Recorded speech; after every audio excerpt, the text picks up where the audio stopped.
A sitting member of parliament can publicly urge thousands to seize private property with total impunity, while millions of citizens remain crammed into destitute townships and billions of rand in public housing funds disappear through high-level corruption. A prominent political leader stands before university students openly inciting the unlawful invasion of private land. When solemn constitutional oaths are reduced to mere political theatre, the delicate balance of a constitutional democracy fractures at its very foundation. If a nation has the vote but not the voice, is it truly a democracy? Stay with us. This is more than a headline, it is a hinge in history. If this story resonates with your commitment to truth, show your support with a like, a comment, or a subscription to South African Dynamics.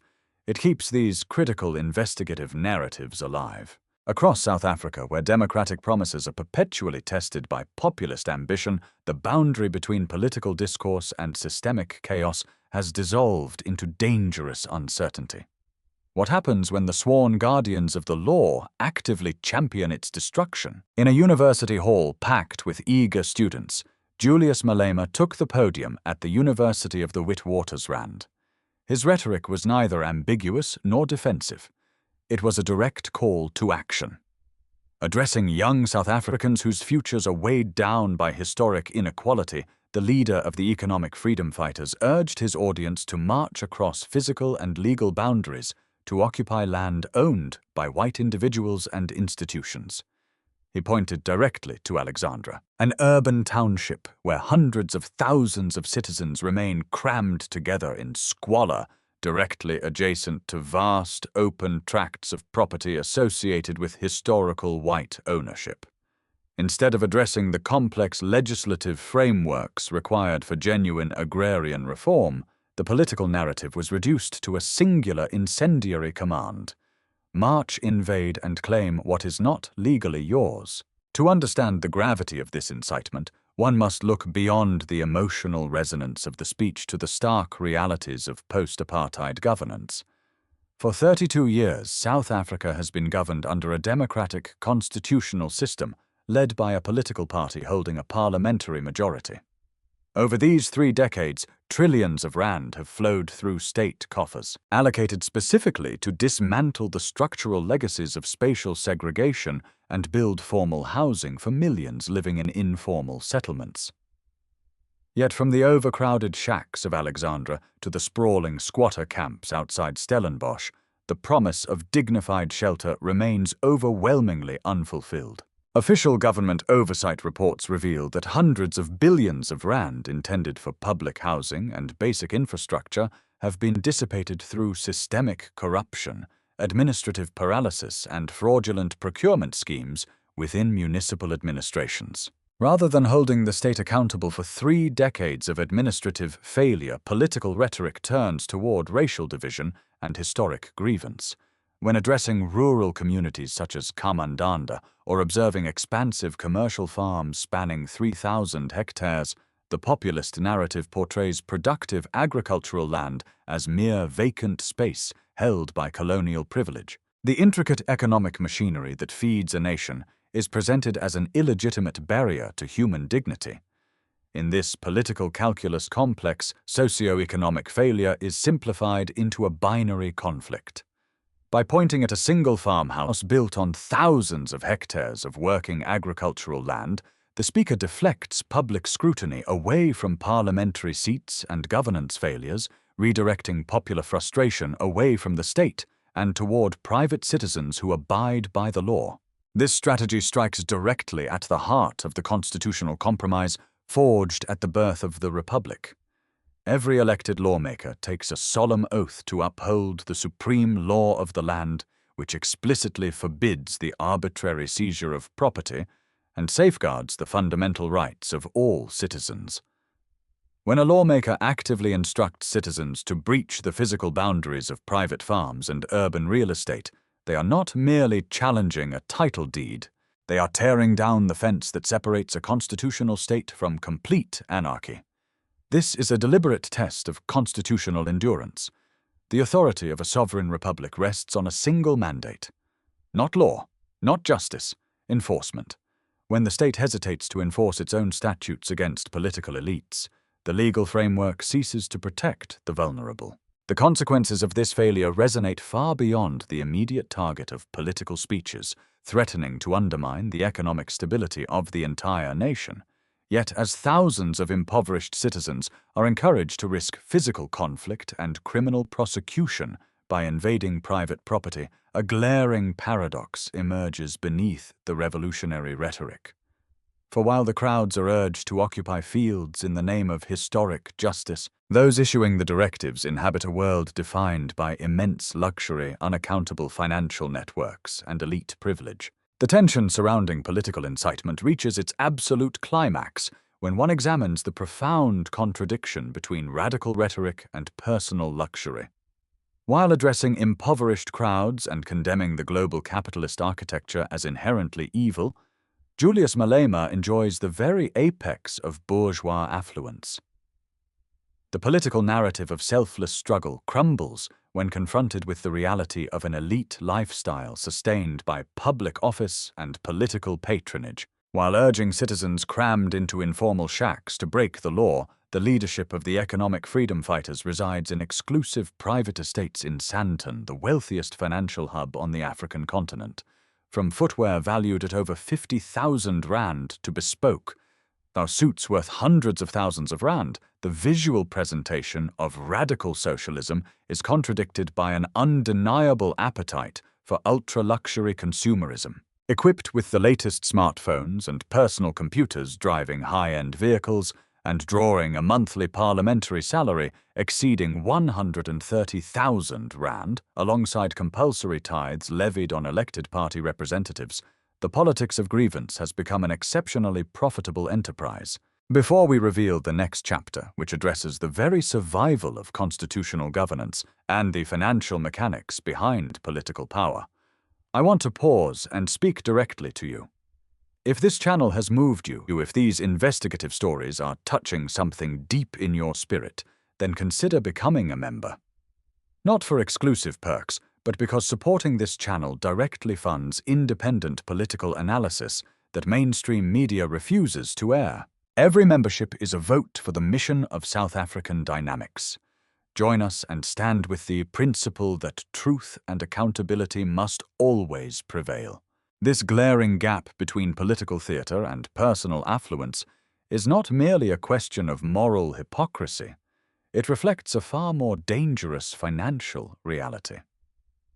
The most devastating manifestation of this dynamic emerged through the catastrophic collapse of VBS Mutual Bank. Comprehensive forensic investigations and judicial filings revealed that more than 2 billion rand was systematically stolen from the financial institution. This was not institutional capital belonging to wealthy corporate conglomerates. It represented the fragile life savings of tens of thousands of impoverished rural citizens, elderly black pensioners, and poorly resourced municipal funds. Detailed bank statements and investigative testimonies exposed how millions of looted rand were funneled through sophisticated networks of shell companies, eventually funding corporate credit card transactions directly linked to high-ranking political figures. While destitute grandmothers were turned away from empty bank branches without their pensions stolen, funds were being processed to pay for elite nightclub bills, designer clothing, and political events. Furthermore, this culture of impunity extends directly into the judicial sphere, where criminal convictions are expertly repurposed into political badges of honor. When convicted in a court of law for discharging an automatic firearm in a crowded public stadium without a valid license, an act demonstrating an astounding disregard for human life and public safety, the judicial verdict produced no political exile.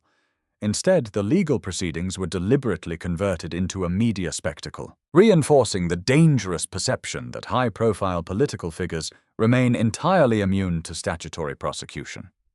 When a lawmaker who has sworn to uphold the Constitution can face criminal convictions and financial corruption scandals without forfeiting their seat of power, the integrity of the state is compromised. When financial corruption exceeding 2 billion rand and public firearm convictions fail to produce legal deterrence, the moral authority of the Republic is eroded. The silence of parliamentary ethics committees and the hesitation of law enforcement agencies communicate a devastating message to the public. Yet, as political elites continue to evade accountability, the destructive consequences of this unchecked populist agitation are no longer confined to parliamentary debates. They are beginning to ignite a dangerous firestorm throughout the civil and economic fabric of the entire country. The civil and economic consequences of unpunished political incitement extend far beyond the immediate shock of inflammatory speeches. They threaten the fundamental stability of South Africa's agricultural and economic ecosystem. When local communities are repeatedly urged to disregard formal property laws and occupy commercial agricultural land, the immediate casualty is agricultural confidence and national food security.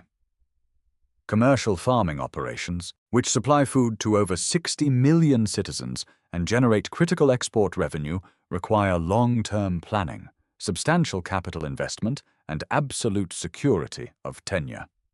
When the threat of land invasions hangs over rural provinces like Gauteng, KwaZulu-Natal, and the Western Cape, agricultural investment stalls, bank credit contracts, and food production capacity is severely compromised. What is framed as a struggle for economic liberation quickly degenerates into an operational crisis that hits the poorest consumers hardest through rising food prices and supply chain disruptions. Furthermore, this persistent agitation places an unbearable strain on the South African police service and the broader national security apparatus. Local law enforcement officers find themselves caught in an untenable position, tasked with enforcing court-ordered evictions against illegal land occupiers while facing immense political pressure and public hostility. When municipal authorities and police units hesitate to act due to the political status of those encouraging land seizures, a dangerous vacuum of authority is created. In informal settlements adjacent to major urban centers, criminal syndicates frequently exploit this breakdown of law and order, seizing municipal land illegally and selling informal stands to desperate families under the guise of political liberation. Thus, the deliberate erosion of statutory law does not empower the landless. It exposes vulnerable citizens to extortion, unsafe living conditions, and constant legal uncertainty.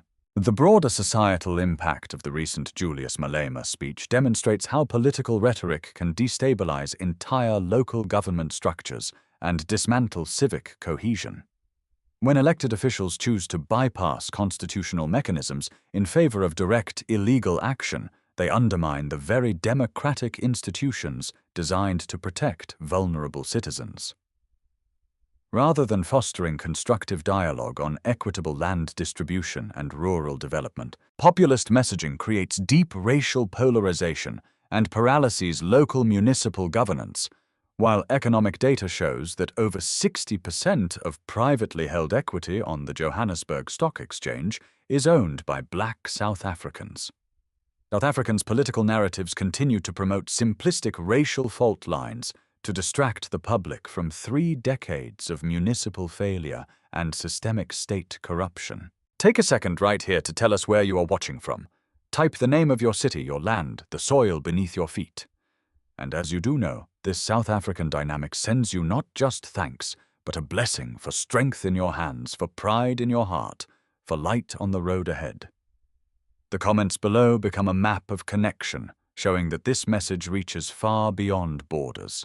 As civic trust erodes and local economies suffer under the shadow of persistent instability, the social contract binding the republic together begins to fray.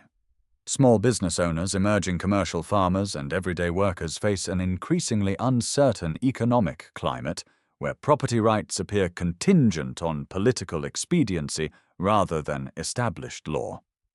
When impunity becomes the norm at the highest levels of political life, respect for everyday legal obligations collapses throughout society, leading to increased lawlessness, reduced tax compliance, and deteriorating public infrastructure. This escalating domestic volatility is no longer merely an internal concern debated within the parliamentary chambers of Cape Town. Across the globe, Foreign governments, international trade organizations, and global financial markets are watching these developments with growing apprehension, questioning whether the Republic can maintain its commitment to constitutional order and international law. From the corridors of power in Washington and Brussels to the financial headquarters of London and international diplomatic hubs across Africa, the escalating domestic instability within South Africa is analyzed with profound concern. International trade agreements, foreign direct investment, and bilateral security partnerships do not exist in an economic vacuum. They depend entirely on the predictability of the rule of law and the inviolability of property rights. When political figures openly challenge constitutional protections and threaten private ownership, global credit rating agencies and foreign investors recalibrate their risk models. In diplomatic dispatches and international economic forums, Western nations, including key trade partners under the African Growth and Opportunity Act, closely monitor whether the sovereign state retains the political will to enforce its own judicial orders. For international observers and the broader African diaspora, watching from afar, the rhetoric surrounding any rhetoric-driven EFF land invasion represents far more than an internal party political debate. It is viewed as a critical litmus test for African constitutionalism. The European Union, which remains one of South Africa's largest trading blocs comprising 27 member states, places strict governance and legal stability criteria on long-term commercial partnerships. Similarly, inside the halls of the African Union in Addis Ababa, legal scholars and regional diplomats recognize that the destabilization of Southern Africa's primary economic engine would send catastrophic economic shockwaves across the entire continent. If a major African republic allows statutory protections to be dismantled by populist incitement, the credibility of democratic institutions across the region suffers immensely. The strategic motivations of international superpowers further complicate this geopolitical equation. As global powers compete for access to South Africa's critical mineral reserves, green energy supply chains, and diplomatic influence within the BRICS, alliance internal constitutional decay weakens the nation's sovereign bargaining position. Rather than projecting strength on the world stage, a government preoccupied with domestic lawlessness and judicial inaction becomes vulnerable to external diplomatic pressure and economic leverage. Western trade delegations frequently raise questions regarding agricultural security and capital protection, warning that unpunished land seizures could trigger capital flight and severe diplomatic isolation. Yet, despite growing international scrutiny and warnings from global financial institutions, the ultimate resolution to this crisis cannot be dictated from abroad.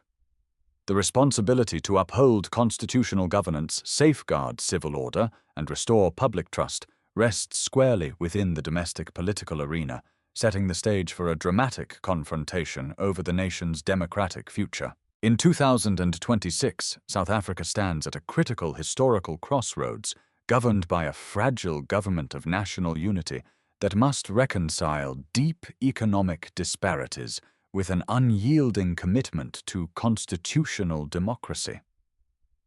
The emerging political reality leaves no room for administrative complacency or ideological posturing. The governance model established under this multi-party coalition faces an immediate existential test. Can the state effectively deliver housing, economic mobility, and spatial justice while fearlessly enforcing the rule of law against populist figures who seek to dismantle it? If a coalition government yields to lawlessness for the sake of temporary political tranquility, it forfeits both its moral legitimacy and its sovereign mandate. The path forward requires an uncompromising national commitment to genuine accountability, ensuring that state institutions function as impartial defenders of the Constitution rather than instruments of political convenience. For far too long, populist movements have exploited legitimate public grievances regarding land ownership and wealth distribution to shield themselves from judicial scrutiny. True reform cannot be achieved through rhetoric that turns citizens against one another or encourages the illegal occupation of private land. It demands transparent governance, rigorous anti-corruption enforcement, and the courageous restructuring of municipal housing delivery mechanisms.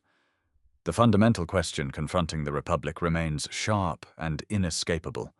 If power changes hands but not structure, has anything really changed? To build a future defined by lasting social cohesion and economic dignity, South Africa must step decisively out of the shadow of political impunity and racial demagoguery.